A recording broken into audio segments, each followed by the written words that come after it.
Money for me just felt so important.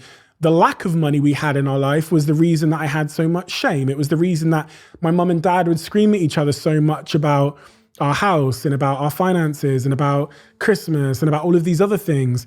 And money was the problem. So I grew up thinking and pretty obsessed with attaining money. Off I went to university at 18 years old, dropped out, started a business to try and make loads of money.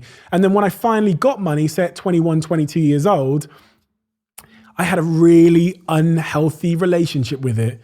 And I went to nightclubs and I spent, I think one year, like 50, 60,000 pounds on champagne in a nightclub at 22, 23 years old, just to try and impress people. And then I went out to the countryside and bought this 7-bedroom mansion with a tennis court at the bottom of the garden and 2 living rooms and an outhouse and big gates and a 100-meter driveway just to try and impress people.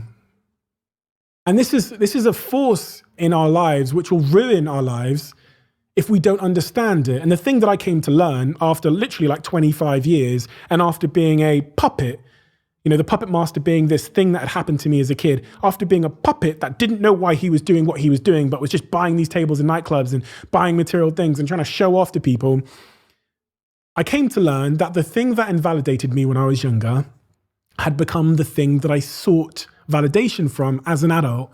And that will be true for you, no matter what it is, no matter if it's romantic affection, no matter if it's validation, no matter if it's money, no matter what it is, the thing that invalidated you when you were younger will be the thing that you seek validation from as an adult. And until you understand what that thing is, it risks being the number one thing that can ruin your life.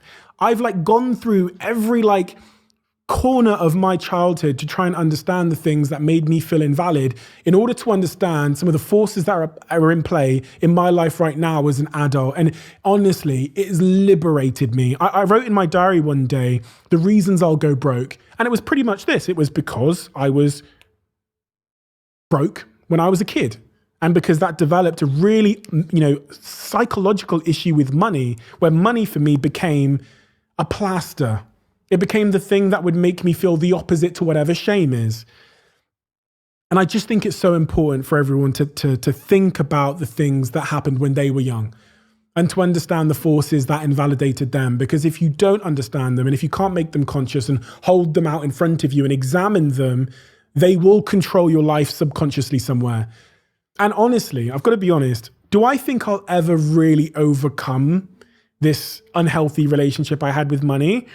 I don't think I'll ever truly overcome it completely because it is so deeply hardwired into me at a time in my life when I was so impressionable and when every emotion just seemed to cut more and carve into me.